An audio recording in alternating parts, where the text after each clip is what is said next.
SBRForum's Inside the Lines is brought to you by Ladbrokes. Peter Loshak. We're talking right now with Stephen O, excellent professional NFL handicapper from Accuscore.com. Stephen, thanks for being back with us this week. Thank you. All right, and I appreciate that you're taking two games this week. Normally you just take one. I asked you to take two, and the second game that you said you wanted to cover is Cincinnati at Pittsburgh. Pittsburgh is a 4-point home favorite.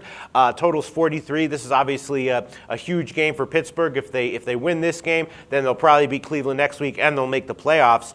But 4 points is kind of a lot. You know, Pittsburgh plays. In general, they play very close games, so anytime they're a favorite of more than a field goal, my first instinct is to lean, towards the underdog. They've lost 4 out of 5. You know, Roethlisberger was decent last game, but the running game's kind of not getting it done. Cincinnati has some issues in various ways, but they're also a decent team. So I guess I would lean towards Cincinnati very small here, +4.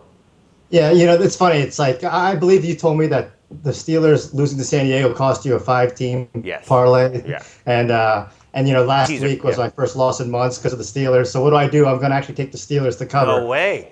Despite the fact that, our simulations really have the same line. We don't really have a pick in our computer.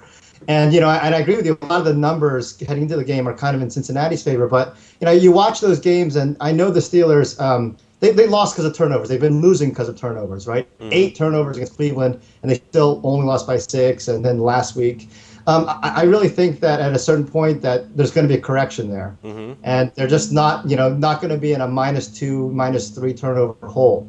And then I saw Cincinnati has been playing better, and obviously probably should have beaten Dallas a few weeks ago, But that Philadelphia game, before Philadelphia just turned it over in almost record-setting fashion, it looked like to me that the Eagles were in control of the game. And Cincinnati, even after jumping out to an early lead, really didn't do much. And, Andy Dalton was, maybe 130 yards passing. The last time these two teams met, that was one of the huge games for the Steelers. They actually ran the ball really well. And they held Ben-Jarvis Green-Ellis to under 4 yards a carry. So I think that as long as the turnover problem isn't massively in the Bengals' favor, I like the Steelers to win by 5 or more.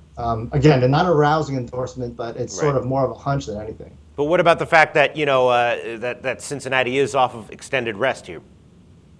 I think that at this point, I've never played any kind of sports at this level, but I think that as long as the Steelers are on a full week's rest, I don't know if the extra 3 days makes you healthier at this point in the season. All right. Seems like you're pretty battered no matter what. Well, there you go. Stephen O from Accuscore.com, who's had a great record with us all year long, covering the NFL, recommends lukewarm recommendation, Pittsburgh -4.